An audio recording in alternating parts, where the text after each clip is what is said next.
दोस्तों, आज हम लोग पढ़ने वाले हैं क्लास 12th, ठीक है ना। प्राचीन भारत पढ़ेंगे। प्राचीन भारत में सबसे पहले हम लोग जानेंगे कि ऐतिहासिक स्रोत होता क्या है।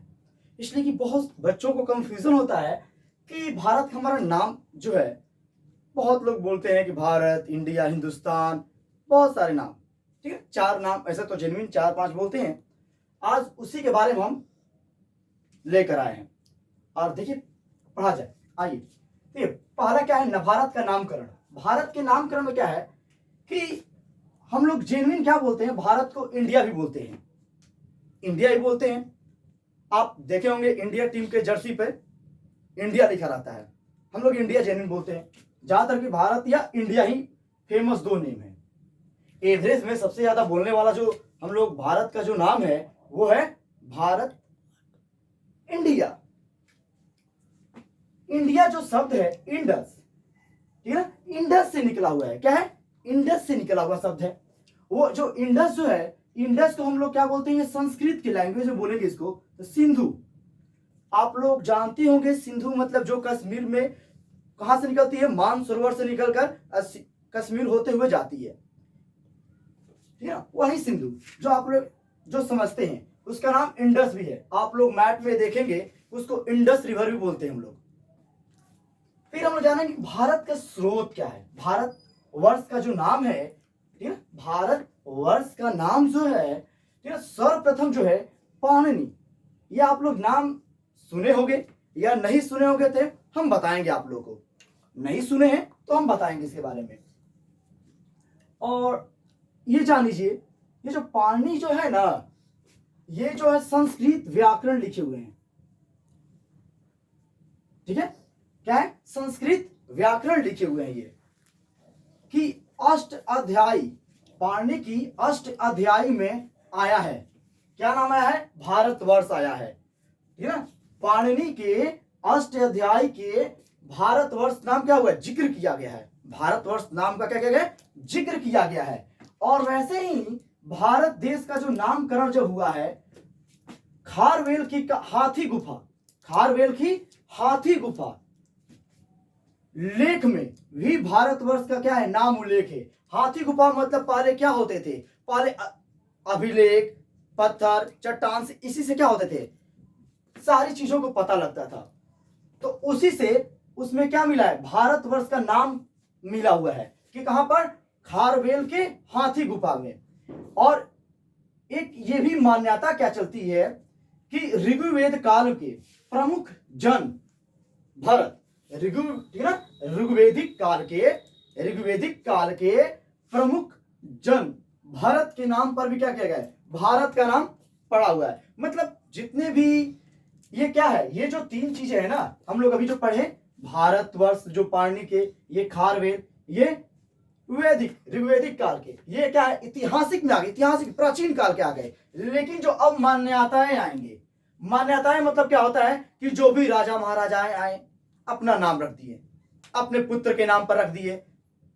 जैसे मनसी आए, मनसी मतलब आप सोचेंगे कि मनसी कौन सा भाषा है, एकदम इक्का बोल दिए सर। मनसी मतलब होता है बाबू, मनसी का अर्थ होता है विद्वान। क्या होता है? विद्वान, ठीक है ना, विद्वान होता है, ठीक है ना। या ज्ञानी भी बोल सकते हैं उसको, क्या बोलेंगे, ज्ञानी। अपने भाषा में एक और भाषा लिख सकते हैं, क्या लिख सकते हैं, ज्ञानी। मनसी मतलब होता है, ठीक है ना।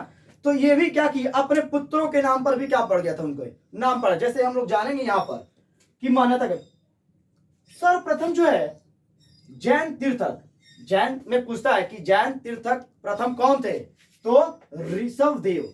कौन थे? ऋषभ देव। तो ऋषभ देव के जो ज्येष्ठ पुत्र, ज्येष्ठ मतलब सबसे बड़ा होता है, ज्येष्ठ मतलब क्या होता है, बड़ा। तो ज्येष्ठ पुत्र, उनका ज्येष्ठ पुत्र का नाम था भरत। तो ये भी मान्यता है कि क्या नाम है, ऋषभ देव। ऋषभ देव के ज्येष्ठ पुत्र का नाम था भरत, उनके नाम पर क्या पड़ा है, भारतवर्ष का नाम पड़ा है, भारत। और यह भी मान्यता है ब्राह्मण ग्रंथ के अनुसार।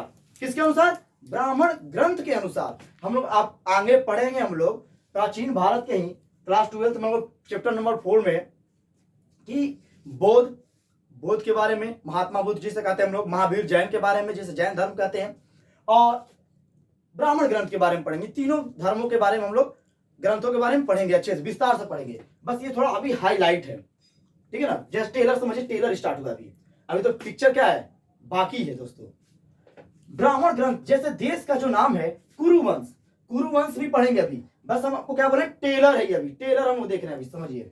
कुरुवंश, कुरुवंश जो है, कुरुवंश के प्रतापी सम्राट, सम्राट में समझते हो कि राजा, बाहुबली कह सकते हैं।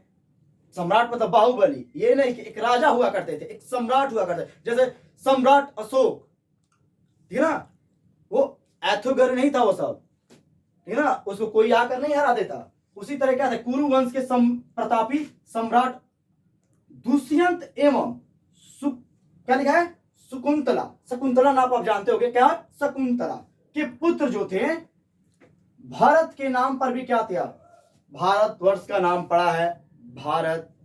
और एक मान्यता प्राप्त है आर्य, आर्यों को तो आप जानते होंगे, जिसे बहुत लोग कहते हैं कि आर्य आए तो हम लोग आर्य के क्या है, वंशज है। लेकिन ऐसा कुछ नहीं है, बस मान्यताएं हैं, साक्ष्य हैं। उसके बारे में हम लोग जब प्राचीन भारत पढ़ेंगे तो खुद हमको जानकारियां सारी हो जाएगी। आर्य के बारे में पढ़ेंगे हम लोग, जब इसका ही पहला चैप्टर स्टार्ट करेंगे ना, हड़प्पा सभ्यता, या हम लोग किसको क्या बोलते हैं, सिंधु सभ्यता कहते हैं। बहुत बच्चों को कंफ्यूजन होता है, हड़प्पा और सिंधु सभ्यता दोनों को एक ही कहा जाता है। आर्यों के अनुसार कहा कहता है कि आर्य जब भारत में आए ना, आर्य जब भारत में आए तो उनके निवास स्थान के कारण आर्य आए, अब भारत में रहने लगे। रहने के कारण उनको क्या बोलने लगे, आर्य व्रत बोलने लगे। भारतवर्ष को क्या बोलने लगे, आर्य व्रत बोलने लगे, ठीक है ना। भारत क्या हुए, जब आर्य लोग जब भारत में आए तो रहने लगे, तब क्या बोलने लगे, आर्य व्रत के रूप की क्या हुए ये। अब फिर एक चीज और बाबू यहां पर देखना हम लोग है कि भारत को प्राचीन समय में जम्बू द्वीप के एक भाग माना जाता था। जम्बू द्वीप बाबू बहुत ही बड़ा एरिया हुआ करता था, और उसी में से हमारा भारत क्या था, एक हिस्सा था। जैसे आज क्या है, एशिया जिसे बोलते हैं हम लोग, एशिया पहले जम्बू द्वीप अलग हुआ करता था, एशिया अभी अलग है, ठीक है ना। तो आज के लिए क्लास इतना ही, जय हिंद।